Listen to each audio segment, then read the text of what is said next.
Congressman Randy Weber. Randy, thank you for being here. Thank you for your service in the United States Congress. Thank you for fighting back against the Biden administration that is operating completely lawlessly. We need your efforts up there in fighting back against the Biden administration. Speaker, thank you for being here. It's great to be in your neck of the woods again, but also, as I'm going to be talking about for the remainder of my speech, there is so much that we've been able to accomplish for the state of Texas that keeps Texas so incredibly successful. And with your leadership in the House this past session, you kept Texas on the right pathway. So thank you for your leadership. Melissa, there is a primary reason why it was so urgent that I be here and have the chance to visit with you. Because we need to understand that the context that Jefferson County deals with, and that is, as it concerns elections, some of them are won by Republicans in Jefferson County, some are won by Democrats. But we need to be abundantly clear what's going to happen in 2022. From the top of the ballot to the bottom of the ballot, in Jefferson County and in the state of Texas, it will be Republicans who are going to be winning in 2022.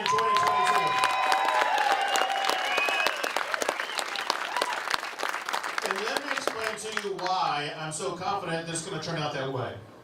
We're going to do what really needs to be done, and that is to contrast the difference between Republicans versus our Democrats.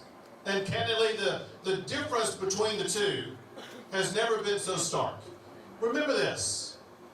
Well, it used to be Republicans versus Democrats, and then they were liberals, and then they were progressives, but now they tell you who they really are. You're exactly right, they are socialists trying to impose their radical socialist agenda on our country, and by God, we Texans, we're not going to allow these big government socialists to impose their radical agenda on the state of Texas.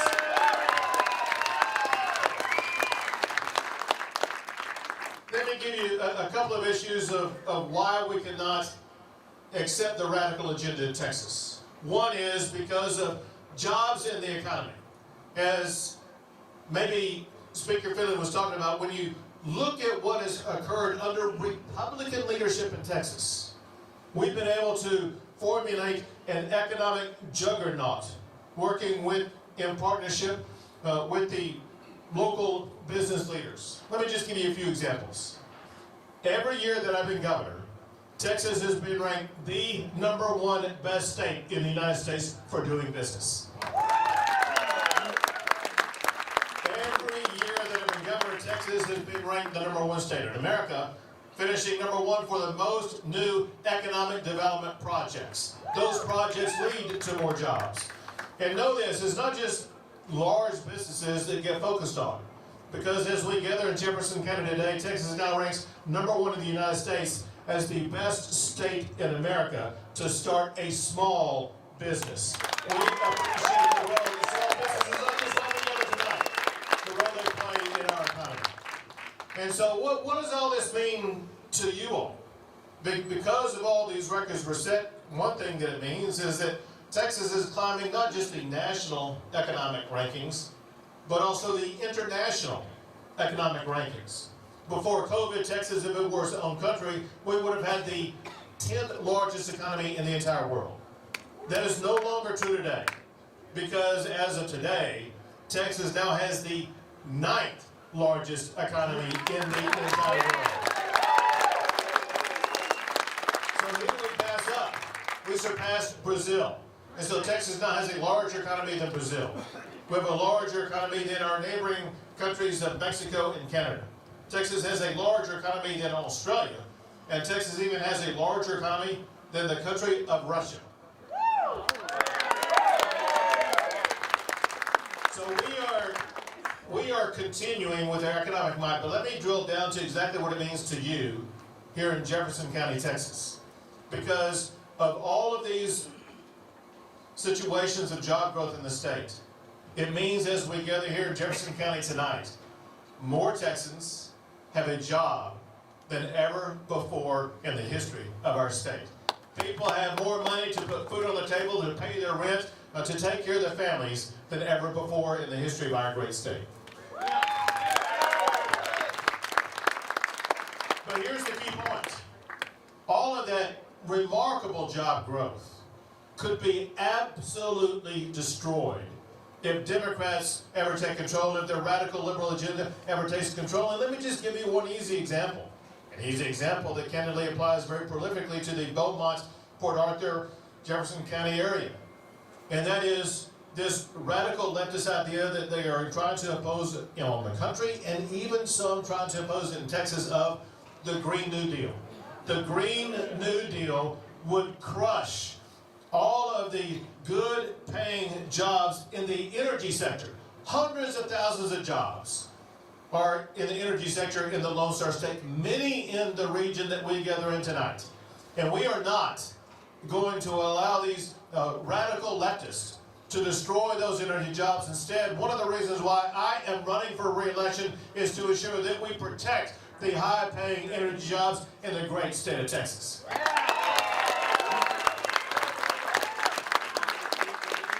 Listen, we see the radical agenda impacting more than just things like jobs in the economy. We also see it in the education arena. We see this leftist agenda surface where they're trying to impose their agenda in our schools.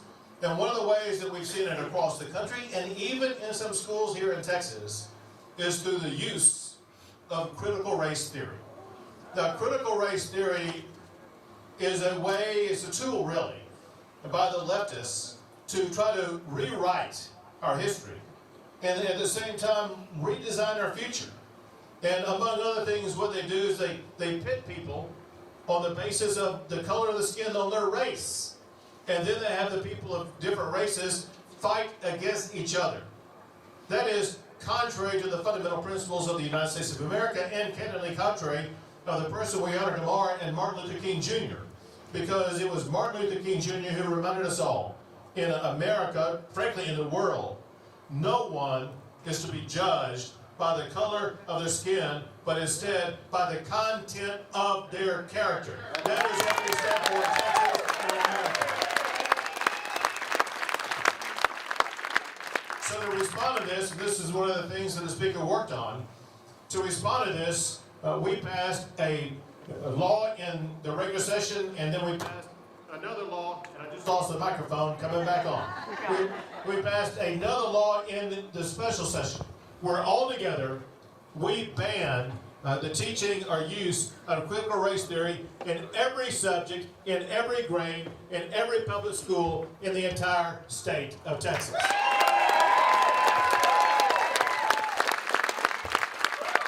I am not aware of any other state in America that has a stronger ban on critical race theory than the great state of Texas. And I am running for re-election to ensure that we will never allow the teaching of critical race theory in our schools in Texas.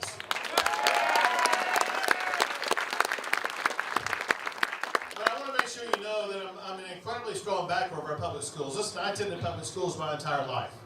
Also, I've been a strong supporter of public schools as governor. There's no governor who has provided more resources to public schools than I have. But we need to recognize, at the end of the day, there is no government program that can replace the role that parents play in educating our children. So I am running for re-election to bolster a Parents' Bill of Rights to restore parents as the primary decision maker of their children's education and their health.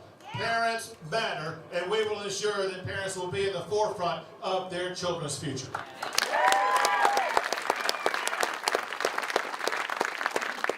Returning to law enforcement for a second, another way in which we see this radical leftist agenda hijack our country and endanger our communities is through this idiotic policy of defunding police. You've seen what it's done in LA and San Francisco and Portland and Seattle and Minneapolis and New York and Chicago. And it has been reckless and has led to increased crime. Unfortunately, we even saw what it did in Texas. There's always one in Texas, and I can't remember who said it right over here. It is Austin. Now everyone's saying it. Austin, Texas defunded their police. And it will come as no surprise that as a result this past year, Austin set an all-time record with the highest number of murders they've ever had. Defunding police always leads to lawlessness. In Texas, we don't defund police. We support our law enforcement officers in our state, period.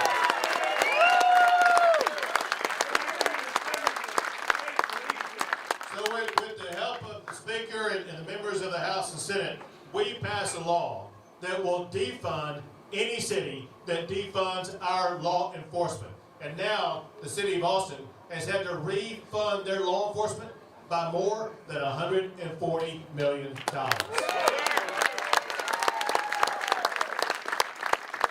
But candidly, maybe our biggest safety issue is the issue of the outrageous open border policies by the Biden administration.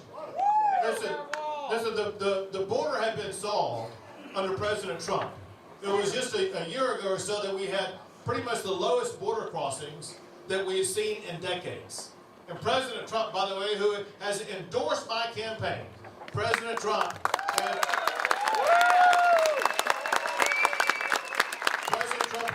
4 simple policies that worked very effectively.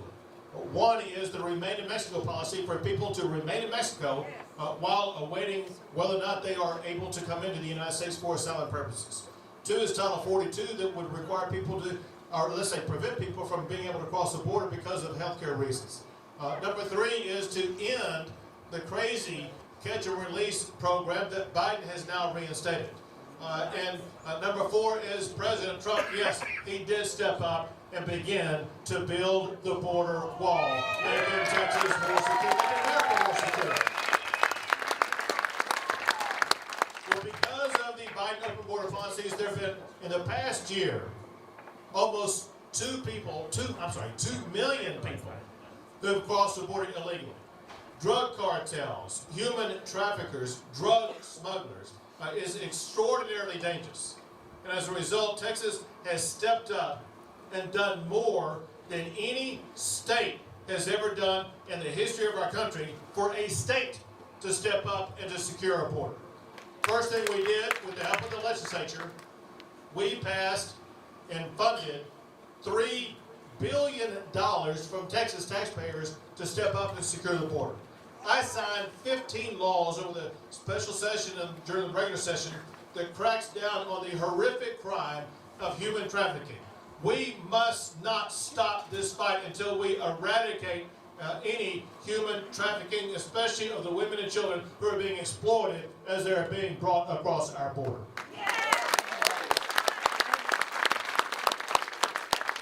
And I deployed 10,000 National Guard as well as more than 1,000 Texas Department of Public Safety officers to secure our border, to crack down on this smuggling of one of the most deadly drugs, fentanyl, that's coming across our border.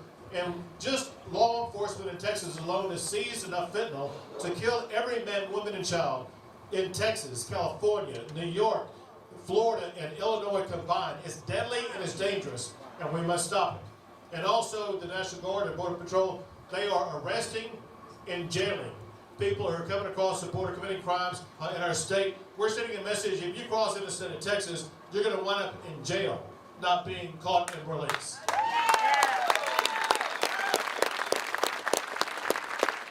And now, Texas is building its own border wall, making sure that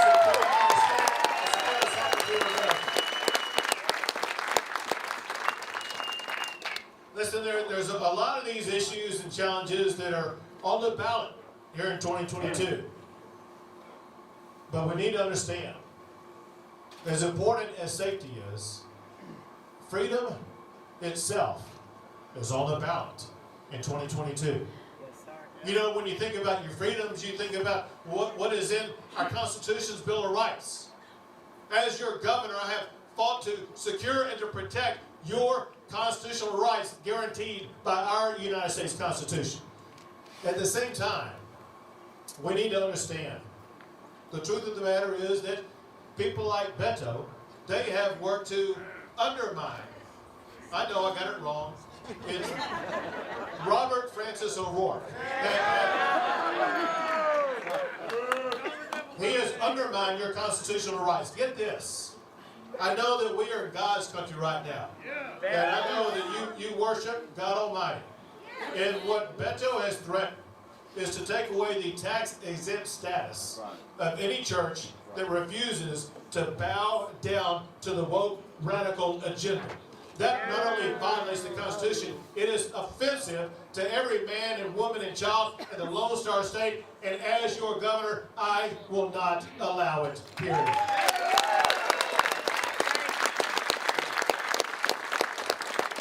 To the contrary, when I signed a law that will prohibit any public official at any level from ever closing down our churches, denying you the opportunity to go to church and worship God Almighty.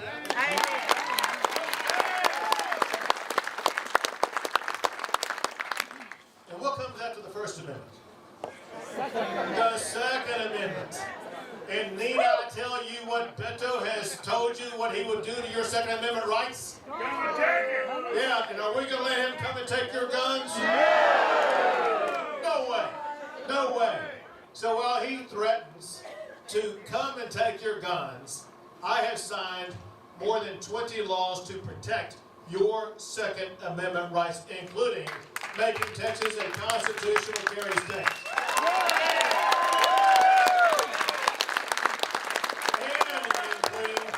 Making Texas a Second Amendment sanctuary state, preventing Joe Biden coming in from taking your guns.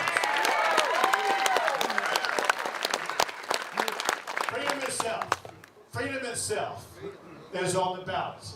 And we need to understand, if we're going to defeat freedom, we got to join together.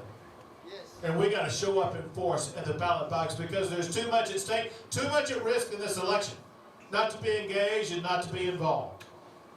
But the main thing you need to understand is that as you gather in this incredible venue here tonight, as you go home to your neighborhoods, you are amongst similar-minded people who love our country and believe in your heart and know for a fact that the United States of America is the greatest country in the history of this entire world.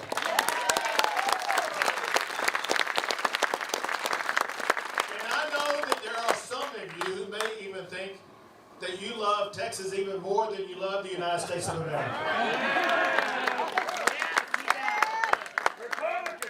But what you need to understand is there are people in our state, and there are people who are running for office this election who hate America the way that it is, who want to redesign the future not only of America, but redesign the future of our great state.